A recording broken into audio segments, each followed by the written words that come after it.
Good morning. యేసుక్రీస్తు నామములో మీ అందరికీ వందనాలు తెలియజేస్తా ఉన్నా. మరొక ఉదయకాల సమయంలో దేవుడి మాటలు ఆలకించడానికి మరి మీరందరూ కూడా సిద్ధపడి ఉన్నారని నమ్ముతా ఉన్నాను. మరి చిన్న ప్రార్థన చేసుకుని ప్రతిదినము ప్రభుతో అనే కార్యక్రమాన్ని ప్రారంభించుకుందాం. పరిశుద్ధులైన తండ్రి, మీకు వందనాలు, స్తుతులు, స్తోత్రాలు నాయనా. మరొకసారి మీ పాదాల దగ్గర మేము ఈ రీతిగా చేరడానికి కృప చూపించారు. మీ మాటలు వినాలని ఆశపడుతూ ఉంటున్న మా అందరితో కూడా మీరు మాట్లాడి దేవనైనా ఆత్మీయంగా మమ్మల్ని బలపరిచి నడిపించమని యేసుక్రీస్తు నామములో ప్రార్థించి వేడుకుంటున్నాను తండ్రి, ఆమేన్.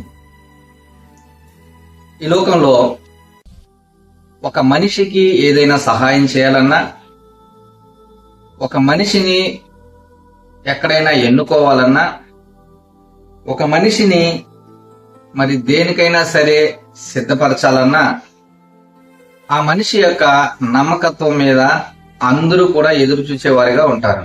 అది కంపెనీ అయినా కావచ్చు, ఆర్గనైజేషన్ అయినా కావచ్చు, లేకపోతే ఇంకేదైనా కావచ్చు. ఒక మనిషి యొక్క నమ్మకత్వాన్ని చూసేవారిగా ఉంటా ఉన్నారు. సో మనిషి నమ్మకస్తుడా కాదా, మరి నమ్మకమైన వ్యక్తి కాకపోతే ఇస్తారా ఎవరా? సో పెద్ద ప్రశ్నలే కదా ఇవి. కాబట్టి ఎవరైనా మనిషి యొక్క నమ్మకత్వాన్ని బేస్ చేసుకొని, మరి ఆ నమ్మకత్వాన్ని ఆధారంగా చేసుకొని ఏ పనైనా సరే, ఏ ఉద్యోగమైనా సరే, ఏ జీతమైనా సరే వాళ్ళు ఇవ్వడానికి ఇష్టపడుతుంటున్న వారిగా ఉంటా ఉన్నారు. మనిషిని మనిషిగా ఇష్టపడేవారు, లేకపోతే మనిషి ఎలాగున్నా సరే తీసుకునేవారు చాలా తక్కువ. అయితే దేవాతి దేవుడు మాత్రమే మనిషిని వాడు ఎలాంటి అపనమ్మకస్తుడైనా సరే, ఎలాంటి నమ్మక ద్రోహైనా సరే ఆయన మాత్రమే యాక్సెప్ట్ చేసేవాడిగా ఉంటా ఉన్నాడు. ఈ ఉదయకాల సమయంలో దేవుడు మనిషి పట్ల చూపిస్తుంటున్న నమ్మకత్వం ఎలాంటిదో మనం చూడబోతా ఉంటా ఉన్నాం. మానవుడు కాదు, దేవుని యొక్క నమ్మకత్వాన్ని మనం చూడబోతా ఉంటా ఉన్నాం. మానవుడు ఎంతటి వాడైనా సరే, ఎంతటి అపనమ్మకస్తుడైనా సరే, నమ్మదగిన దేవుడిగా ఆయన ఎలాంటి కార్యం చేశాడు. మనము ఏప్రిల్కి రాసిన పత్రిక 2వ అధ్యాయము 17వ వచనాన్ని మనం చదివితే అక్కడ రాయబడుతుంటున్న మాట, కావున ప్రజల పాపములకు పరిహారము కలుగజేయుటకై దేవుని సంబంధమైన కార్యములలో కనికరమును నమ్మకము గల ప్రధాన యాజకుడగు నిమిత్తము అన్ని విషయములలో ఆయన తన సహోదరుల వంటి వాడు కావలసి వచ్చెను. సో చాలా క్లియర్ గా ప్రజల యొక్క పాపములకు పరిహారము కలుగజేయడం కోసం, అంటే మనందరి పాపాలకి పరిహారం చెల్లించడం కోసము ఆయన ఏమయ్యాడు అని మనం చూస్తే అక్కడ దేవుని సంబంధమైన కార్యములలో కనికరమును నమ్మకము గల ప్రధాన యాజకుడు అయ్యాడు ఆయన. ఆ రోజుల్లో యాజకుడి యొక్క ధర్మము, ఆయన చేయవలసిన కార్యం, పని ఏంటి అంటే ప్రజల యొక్క పాప పరిహారార్థ బలులను ఆయన అతి పరిశుద్ధ స్థలములోనికి తీసుకెళ్లవలసిన వాడిగా ఉంటా ఉన్నాను. అక్కడికి వెళ్ళి మందసం మీద ఆ యొక్క రక్తాన్ని మరి చిలకరించి కుమ్మరించి మళ్ళీ అక్కడి నుంచి రావాల్సిన వాడిగా ఉంటా ఉన్నాను.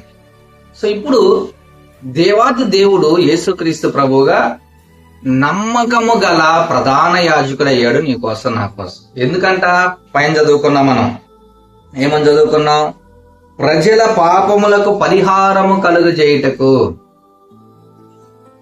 ఆయన ఏ కోడల యొక్కయో, మేకల యొక్కయో, పొట్టేల యొక్కయో రక్తం చేత నా పాపాలకి పరిహారం చెల్లించడానికి కాదు, ప్రధాన యాజకుడిగా ఆయనే తన బాధ్యతను తీసుకొని మన నిమిత్తము, మన పాపముల పరిహారము నిమిత్తము ఆ కలువరి శిలువలో తన పరిశుద్ధమైన రక్తాన్ని కార్చాడు, తన పవిత్రమైన రక్తాన్ని కార్చాడు, తన నిష్కలంకమైన రక్తాన్ని కార్చిన దేవుడిగా ఉంటా ఉన్నాడు. నమ్మకము గల ప్రధాన యాజకుడయ్యాడు అపనమ్మకస్తులమైన మన కొరకు. దీన్ని గుర్తుపెట్టుకోవాల్సిన వారంగా ఉంటున్నాం. ఎందుకని మనం అపనమ్మకస్తులము అని చెప్తా ఉన్నానంటే, రెండో తిమోతికి రాసిన పత్రిక 2వ అధ్యాయంలో 13వ వచనం ఇలా చెప్పబడతా ఉంది, మనము నమ్మదగని వారమైనను ఆయన నమ్మదగిన వాడుగా ఉండును. ఎలాంటి వారం అంటే మనం నమ్మదగని వారము. నమ్ముతారా ఎవరైనా మనల్ని? నమ్ముతారా? మన ఇంట్లో వాళ్ళు నమ్ముతున్నారా మనల్ని? మన ఆఫీసులో వాళ్ళు నమ్ముతున్నారా మనల్ని? నమ్మకం కలిగిన వారంగా ఉంటున్నామా? అంతెందుకు, నీ మీద నీకు నమ్మకం ఉందా? నువ్వు పరిశుద్ధుడివి అని చెప్పడానికి నీ మీద నీకు నమ్మకం ఉందా? నువ్వు పవిత్రుడివి అని చెప్పడానికి నీ మీద నీకు నమ్మకం ఉందా? నమ్మకంగా చెప్పగలవు, ఎస్ నేను పరిశుద్ధుని చెప్పగలవా? లేదు నమ్మకం. ఏ విషయములో కూడా మనము నమ్మదగని వారము ఇక్కడ రాయబడుతుంటున్నమాట. మనము నమ్మదగని వారమైనను ఆయన నమ్మదగిన వాడుగా ఉన్నాడు. దేవుడు ఎంత నమ్మదగిన దేవుడు. మన పాపముల పరిహారము కొరకు ఆయన నమ్మదగిన ప్రధాన యాజకుడయ్యాడు. అంతేకాదు, 1 యోహాను 1:9 మనం చూస్తే, మన పాపములను మనం ఒప్పుకొని ఎడల ఆయన నమ్మదగిన వాడును నీతిమంతుడును గనక మన పాపములను క్షమించి సమస్త దుర్నీతి నుండి మనలను పవిత్రులుగా చేయను. ఎలాంటి వాడంట ఆయన? నమ్మదగిన వాడును నీతిమంతుడును గనక. చూస్తున్నారా? అపనమ్మకస్తులమైన మనము దేవుని దగ్గర, ప్రభువా నేను పాపినయ్యా నన్ను క్షమించు అని ఒక మాట అడిగితే, నమ్మదగిన ఆయన మన పాపముల నుండి, మన అపవిత్రత నుండి, సమస్త దుర్నీతి నుండి మనలను పవిత్రులుగా చేయడానికి ఇష్టపడుతున్నాడు. మనం క్షమించడానికి ఇష్టపడతా ఉంటున్నాం.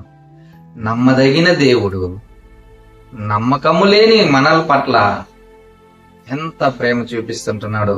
ఈ ఉదయకాల సమయంలో మనం అర్థం చేసుకోవాల్సిన వారంగా ఉంటా ఉన్నాం. మాటలు వింటున్న ప్రియమైన వారులారా, ఏ విషయంలో అయినా సరే నమ్మదగిన వారంగా మనం ఉంటున్నాము అంటే ఎక్కడా కూడా నమ్మకత్వాన్ని కలిగిన వారంగా మనం లేము.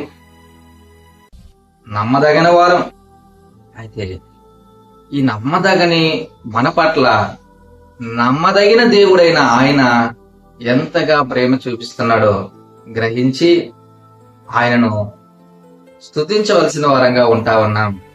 ఆయనను ఆరాధించవలసిన వారంగా ఉంటా ఉన్నాం. ఆయనను గణపరచవలసిన వారంగా ఉంటా ఉన్నాం. ఆయనకి కృతజ్ఞతాస్తుతులు చెల్లించవలసిన వారంగా ఉంటా ఉన్నాం. ఒకవేళ ఇంకా కూడా నీ పాపాలను ఒప్పుకోకుండా ఉన్నట్లయితే తెలుసుకో, ఈ రోజైనా ఆయన నమ్మదగిన వాడు, నీతిమంతుడు.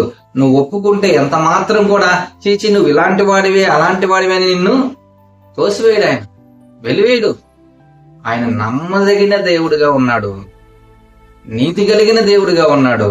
నువ్వు నమ్మకము లేని మనిషివైనా సరే నువ్వు ఒప్పుకుంటే నీ పాపాలు క్షమించడానికి సిద్ధంగా ఉంటావు. సమస్త దుర్నీతులను నిన్ను పవిత్రుడిగా చేయడానికి ఇష్టపడతావునా? రెడీగా ఉన్నావా? ఆ నమ్మదగిన దేవుని యొక్క చేతికి నీ జీవితాన్ని ఇవ్వడానికి నువ్వు సిద్ధంగా ఉంటున్నావా? ఉంటే చిన్న ప్రార్థన చేసుకో, దేవుడు సహాయం చేస్తాడు. తలను వంచుదాం, ప్రార్థన చేసుకుందాం.